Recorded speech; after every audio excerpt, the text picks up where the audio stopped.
Assalamualaikum dan selamat sejahtera. Sebelum saya memulakan pembelajaran hari ini, saya kenalkan diri saya terlebih dahulu.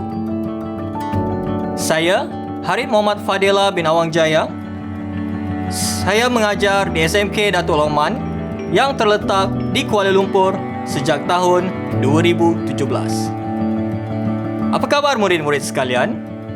Cikgu harap anda semua dalam keadaan yang sehat dan bersedia untuk mengikuti Geografi KSSM Tingkatan 2. Baiklah, sebelum cikgu memulakan sesi hari ini, cikgu harap murid-murid semua sudah pun bersedia dengan buku teks Geografi Tingkatan 2, buku catatan dan alat tulis yang anda perlukan. Baiklah, adakah anda bersedia? Jom kita mulakan sekarang. Adakah anda bersetuju yang imej-imej ini merupakan faktor kepada berlakunya pemanasan global?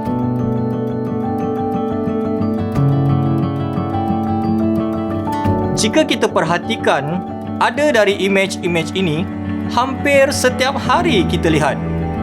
Betul kan?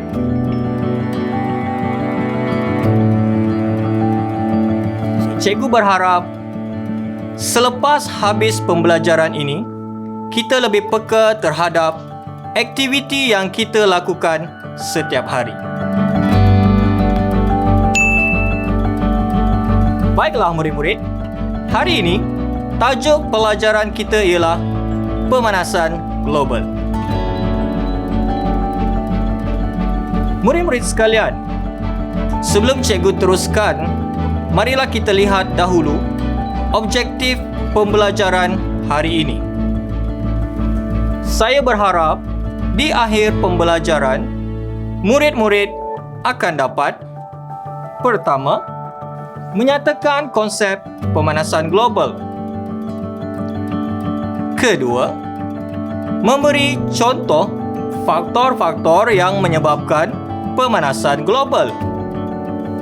Ketiga, menghuraikan aktiviti manusia dan faktor semula jadi yang menyebabkan pemanasan global. Keempat, menilai kesan pemanasan global. Dan yang terakhir sekali, membahaskan langkah-langkah mengurangkan pemanasan global.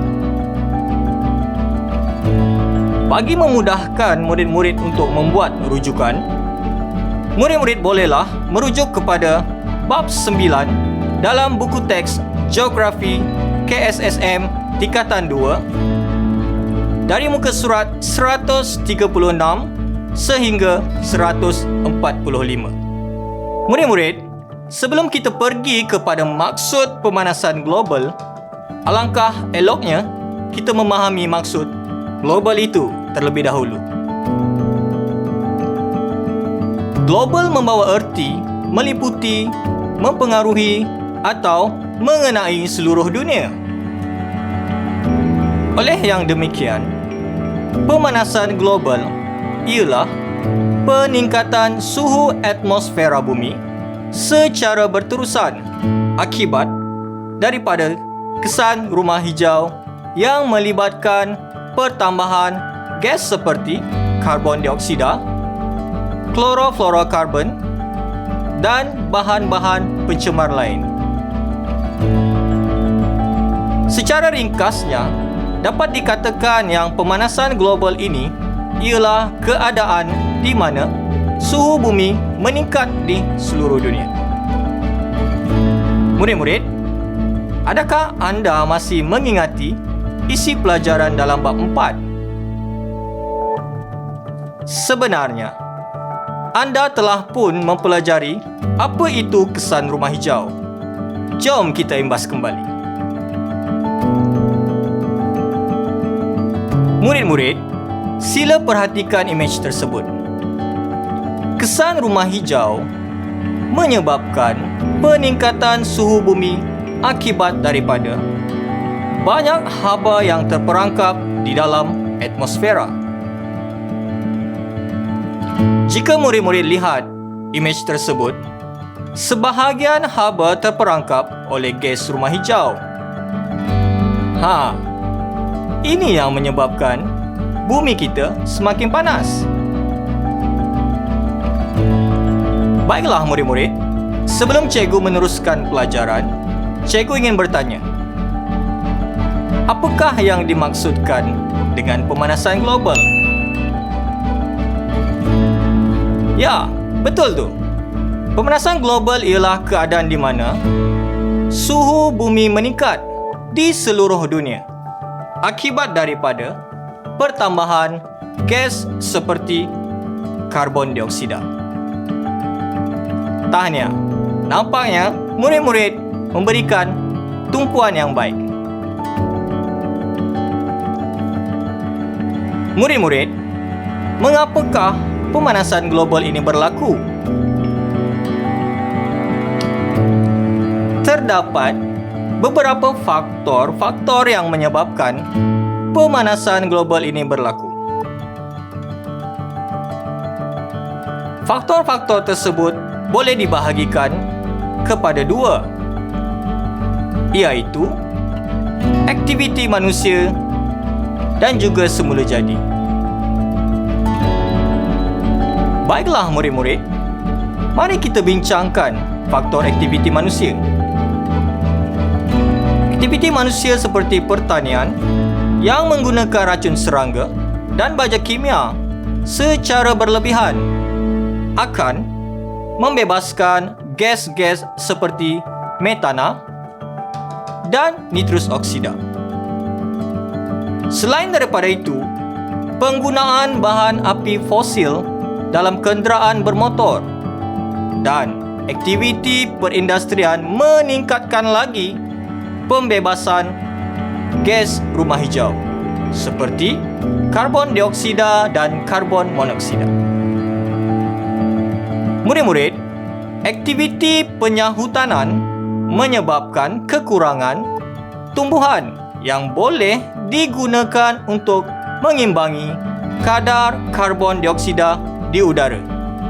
Juga merupakan faktor pemanasan global. Tahukah murid-murid apa yang dimaksudkan dengan penyahutanan? Ya, betul tu. Penyahutanan ialah pemusnahan hutan secara kekal. Murid-murid, sila lihat imej tersebut. Pernahkah anda melihat kejadian tersebut? Ya, betul. Imej tersebut merupakan aktiviti pembakaran terbuka. Untuk pengetahuan murid-murid, aktiviti manusia seperti pembakaran terbuka ini merupakan salah satu faktor berlakunya pemanasan global. Hal ini kerana pembakaran terbuka akan menambahkan lagi pembebasan gas karbon dioksida di atmosfera. Murid-murid, sebelum kita ke pelajaran seterusnya, cikgu ingin bertanya, bolehkah murid-murid senaraikan 4 faktor aktiviti manusia yang dibincangkan sebentar tadi? Ya, betul. Aktiviti pertanian yang menggunakan racun serangga dan bahan kimia, penyahutanan, pembebasan asap daripada kenderaan bermotor dan aktiviti perindustrian dan juga pembakaran terbuka. Tahniah murid-murid. Baiklah murid-murid. Sekarang, mari kita bincangkan faktor semula jadi pula. Terdapat 3 faktor semula jadi yang menyebabkan berlakunya pemanasan global. Yang pertama ialah letusan gunung berapi. Letusan gunung berapi mengeluarkan banyak asap dan debu yang mencemarkan atmosfera. Selain itu, letusan gunung berapi juga membebaskan gas seperti karbon dioksida, karbon monoksida, dan sulfur dioksida. Seterusnya, penerimaan pancaran matahari yang berlebihan juga menjadi faktor berlakunya pemanasan global. Gas-gas pencemar yang terbebas daripada kebakaran hutan secara semula jadi, seperti karbon dioksida, akan menyumbang kepada berlakunya fenomena pemanasan global. Baiklah murid-murid, kita telah pun mempelajari faktor-faktor yang menyebabkan berlakunya pemanasan global. Murid-murid, sila perhatikan imej tersebut. Apakah yang anda faham tentang imej tersebut? Ya, betul. Imej tersebut menggambarkan kesan-kesan pemanasan global. Terima kasih murid-murid kerana masih memberikan tumpuan kepada cikgu.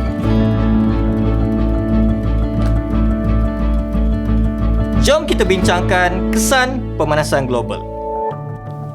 Kesan yang pertama ialah peningkatan aras laut.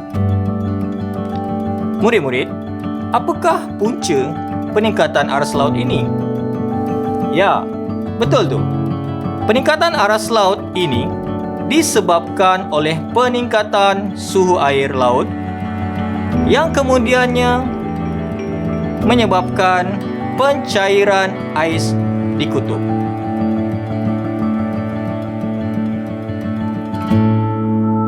Perkara ini membawa banyak kesan, antaranya ialah banjir besar dan hakisan, menenggelamkan kawasan daratan, memusnahkan harta benda dan nyawa, juga boleh menjejaskan sumber bekalan makanan dan air bersih.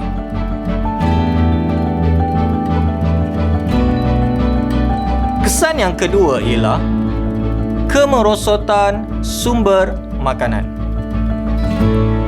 Apakah punca berlakunya kemerosotan sumber makanan ini? Puncanya ialah keadaan panas yang melampau menyebabkan tanah menjadi tandus dan tidak sesuai untuk aktiviti pertanian. Selain daripada itu, peningkatan suhu air laut mengganggu ekosistem marin, menyebabkan makanan laut seperti ikan, udang, ketam dan lain-lain boleh terjejas. Dan terakhir sekali ialah banjir yang berlaku akibat pemanasan global boleh memusnahkan kawasan pertanian.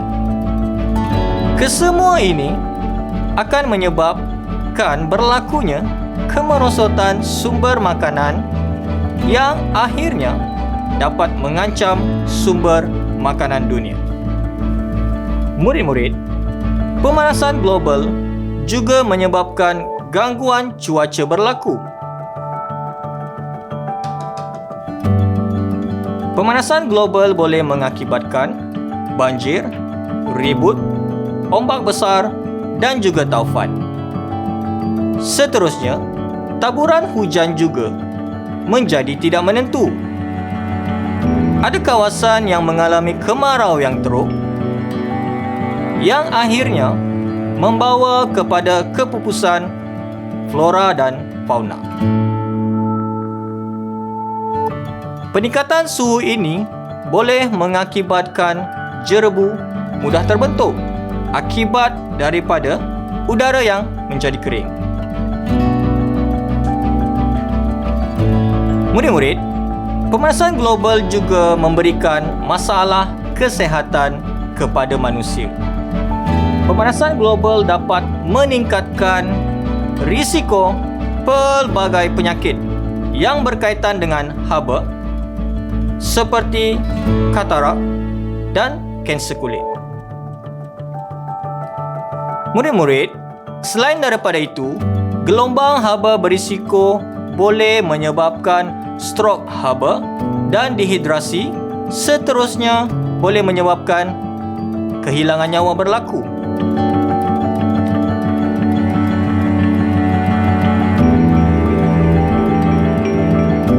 Murid-murid, adakah anda dapat mengingat keempat-empat kesan pemanasan global yang kita bincangkan sebentar tadi? Syabas, nampaknya anda memang memberikan perhatian. Baiklah, mari kita ke topik yang terakhir, iaitu langkah-langkah mengurangkan kesan pemanasan global.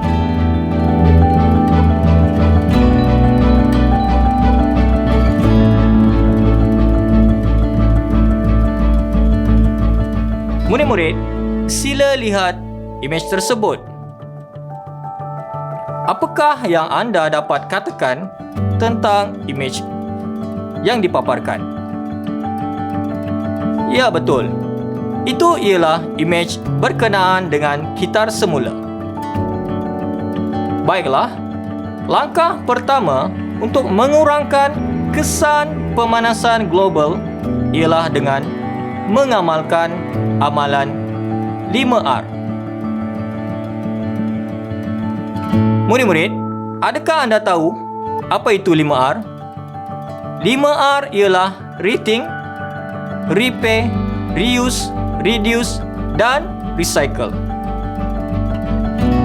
Kita boleh mengamalkan amalan 5R ini dengan cara menanam pokok, berkongsi kenderaan dan kitar semula.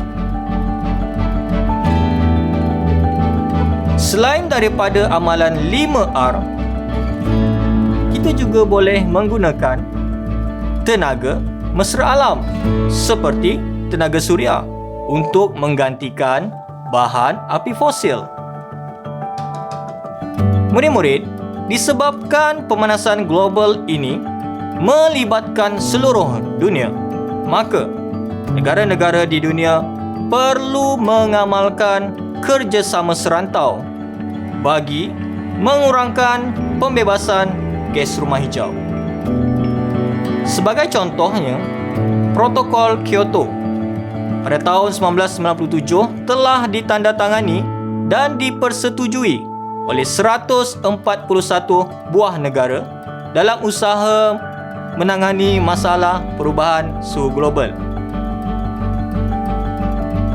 Langkah yang seterusnya ialah penguatkuasaan undang-undang.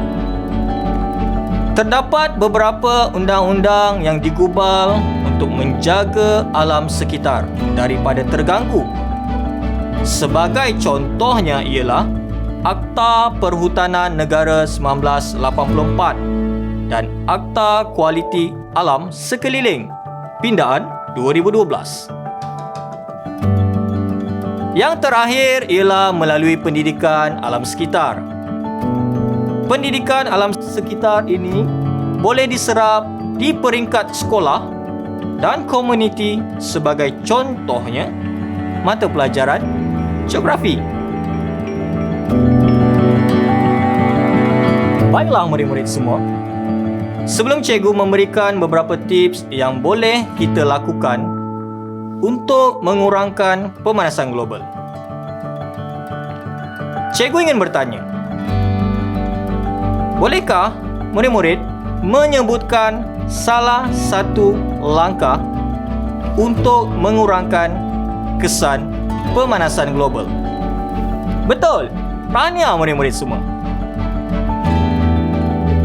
Terdapat 6 tips yang boleh kita amalkan untuk membantu mengurangkan pemanasan global.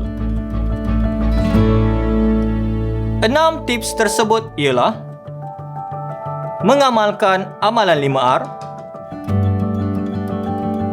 menanam pokok di sekitar rumah,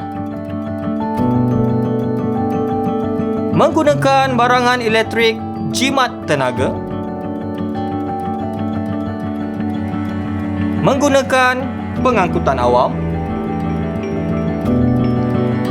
menanggalkan plug daripada soket apabila tidak digunakan, dan meminimumkan penggunaan penyaman udara.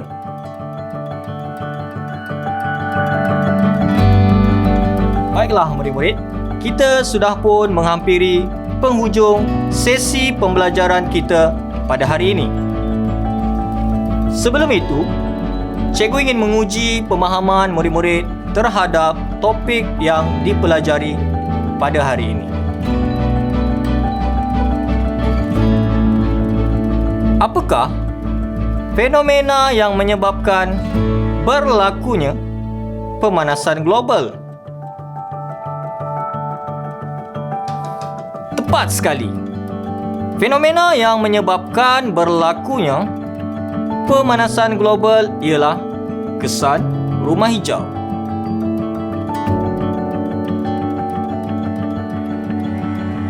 Nyatakan faktor aktiviti manusia yang menyebabkan berlakunya pemanasan global.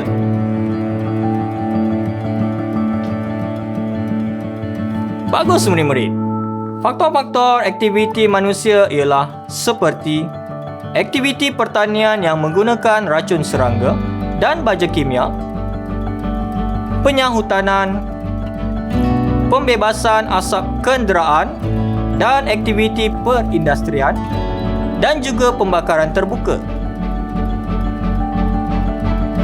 Terangkan kesan pemanasan global tersebut. Hebat anak-anak murid cikgu. Peningkatan aras laut berlaku disebabkan pencairan ais di kutub yang akan membawa kesan seperti banjir besar. Tahniah murid-murid. Soalan seterusnya. Pada pendapat anda, bagaimanakah cara untuk anda membantu mengurangkan kesan pemanasan global? Tepat sekali jawapan murid-murid. Salah satu cara untuk membantu mengurangkan kesan pemanasan global adalah dengan mengamalkan amalan 5R seperti menanam pokok, amalan kitar semula, dan menggunakan pengangkutan awam. Baiklah murid-murid, cikgu berharap anda dapat menjawab semua soalan tadi dengan betul dan lengkap.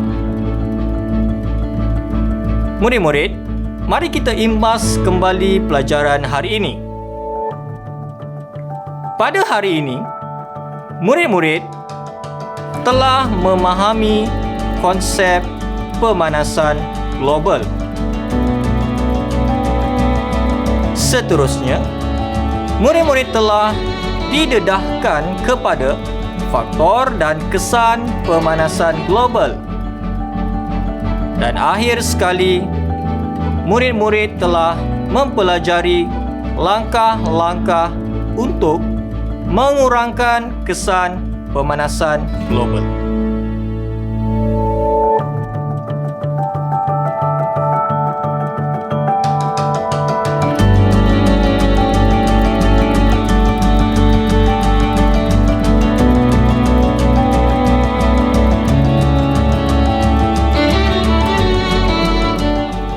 Baiklah murid-murid, cikgu harap pelajaran hari ini bukan saja memberi ilmu tetapi juga kesedaran tentang kelestarian alam sekitar. Jadi, adakah anda bersedia untuk memberikan sumbangan anda dalam menjaga persekitaran anda? Baiklah murid-murid, kita sudah pun sampai ke akhir rancangan untuk hari ini. Sehingga kita berjumpa lagi dalam rancangan yang akan datang. Terimalah salam sayang dari cikgu dan jangan lupa #kita jaga kita. Bye.